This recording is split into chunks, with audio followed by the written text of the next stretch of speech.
Hi Peaches, it's Shaaba, welcome back to my channel and thank you for clicking on another video. Today I'm coming at you with a brain fart. For those of you who don't know, my brain farts explain the very frequent position I find myself in where two things are right that just don't seem to go with each other. It's a contradiction, it's hypocritical, I don't understand, welcome to my brain. And today that question is forgiving really being the bigger person? Honestly, I find this totally contextual. And I think it also really depends on the background that you have and the sort of life path of whether you have been able to forgive people or whether there's been things that have happened in the past that you just feel so totally unable to forgive. I think that will absolutely and very obviously really affect anyone's decision to be able to answer that question. But what I was really interested in was to see certain examples in particular of when people disagreed about forgiveness on the same topic. Does that ever happen? I'll give you an example. If someone has heavily abused you or just abused you in any way, it's left you with trauma that you are dealing with and so much baggage that you now feel the need to unpack and that will never truly go away, right? Like we always say that we can deal with things, we can talk our ways out of panic attacks, we can find ways to handle and combat the trauma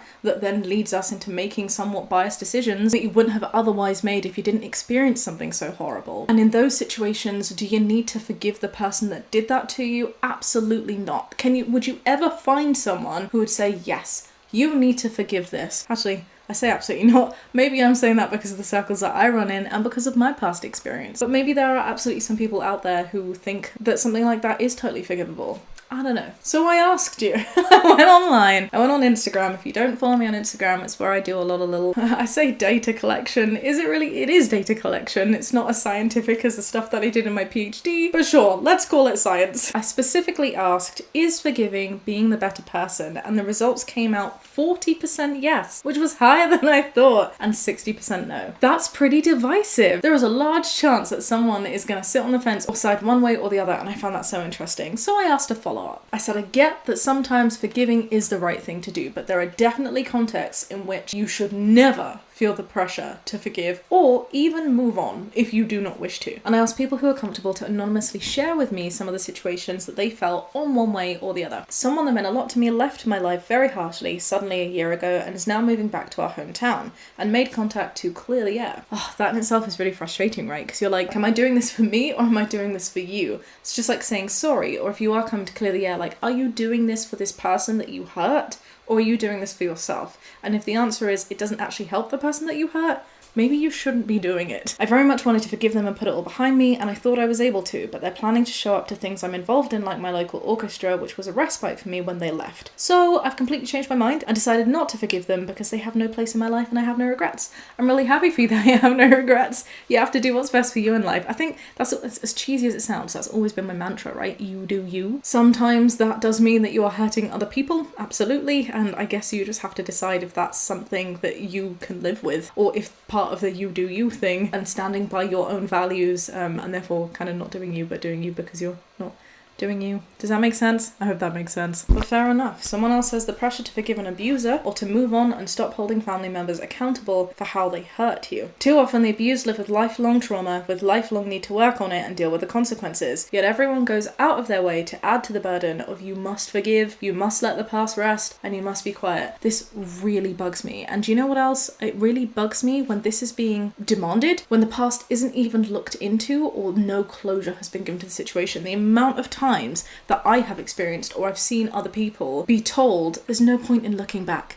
Life is too short, let's look forward. We don't need to relive these things, we need to move on. But I think moving on often means moving through, because if you move forward without settling what's behind you, it's always going to be in that back mirror. It's always going to be a resentment that you are carrying with you as baggage. Maybe some people don't work that way, but that's certainly how I work. And forgiveness, if it is to be given, has to come with a level of closure, because without it, I don't think I would be able to forgive. One of your lovely Peaches did share an example. I was in a very abusive relationship for a while. He disrespected me a lot, didn't care about my personal boundaries, and took advantage of me. I always found excuses for him and forgave all of his mistakes. It took me years to find my anger, and it was so freeing. Finally stepping out of all of the guilt and realizing that he was the one who should feel guilty and that I didn't have to excuse him anymore. It's been a few more years and I'm still angry and I don't want to forgive anymore because I've worked very hard to find the self-love to be angry at someone for treating me badly. I totally appreciate that. I'm so sorry that that's something that you've had to go through. And yeah, I guess this means that sometimes not forgiving is the right thing to do. That is you doing you. Sometimes forgiving is an act that you do for yourself to be able to be at peace with the situation. But it's really great to see that in this context, in this situation for you, not forgiving has given you that liberation. Another Peach says, I think if it's possible, because it's not always and that's okay, you should forgive for your own sake. That's what we were just talking about, right? It costs so much energy to hold a grudge. I also don't think it's important to be the bigger person. It feels like this implies you're better than someone else or trying to be better when you should simply try to do what's best for yourself. And if that means you don't talk to the other person anymore, so be it. It's probably for the better. But maybe I'm just rambling. I don't think you're rambling. It's all really useful insight, so thank you so much for sharing. I guess that brings up another really important question of, is forgiving forgetting? What's the saying? I'll forgive but I'll never forget. I think that's it. But it sounds like maybe what this person is saying is to forget and not forgive. Right? Because like, don't hold the grudge, move on, even if that means not talking to that person, which in my eyes would mean not forgiving someone, right? If you're not talking to them, you're not pushing past that thing that caused them to for you to not talk to them. But I guess that just shows how varied it is and how it works for loads of different people. There's no one way to forgive. When I joined my workplace, it was clear that I wasn't wanted and I was disliked and bullied. I'm so sorry. I wasn't willing to leave a job that I love because of them, so I worked hard and I now have their respect. I've risen above their behaviour for my students and as a professional, but I'm not forgiving or forgetting, there you go,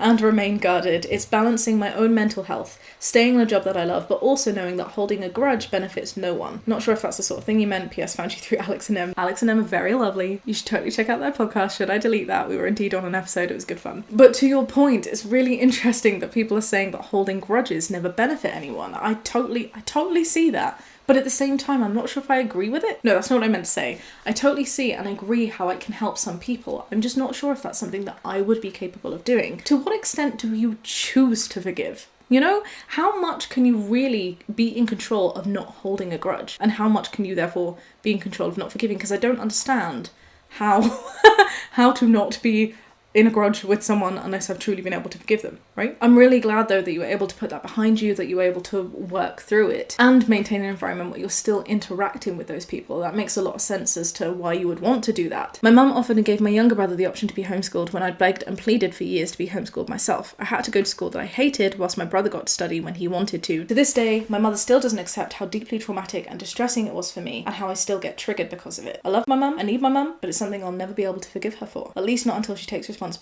for the consequences of that action. That's really interesting.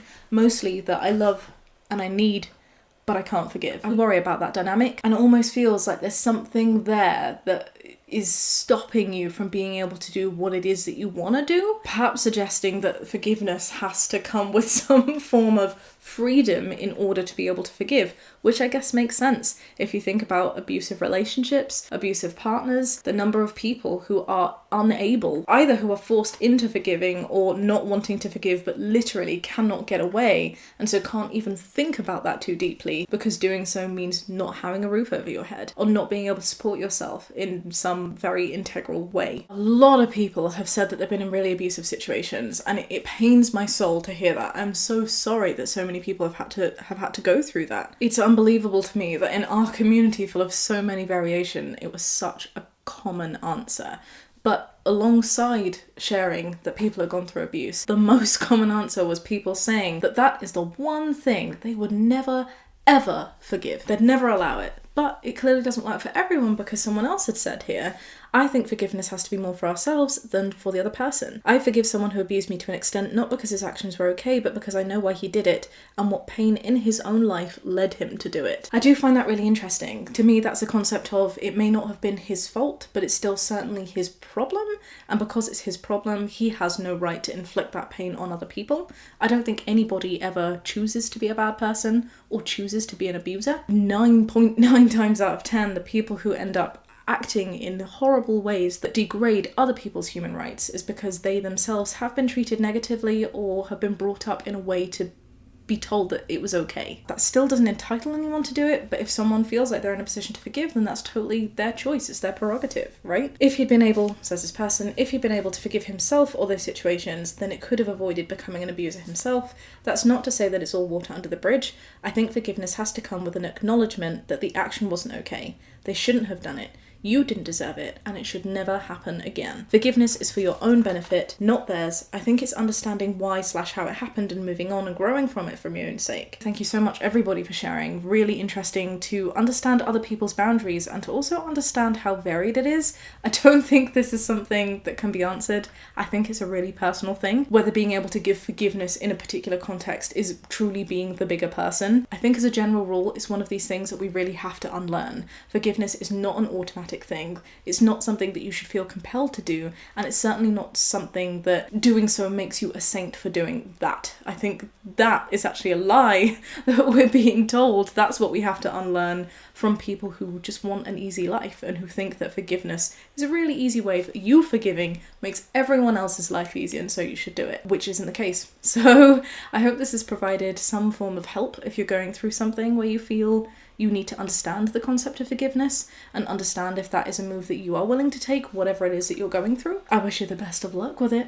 Is forgiving being the better person? Feel free to share your own views, of course, downstairs in the comment section. Just remember to be kind. If you enjoyed this video, do give it a thumbs up, subscribe if you'd like to see more, and I'll see you next time with another video. Be kind and have a great day. Bye.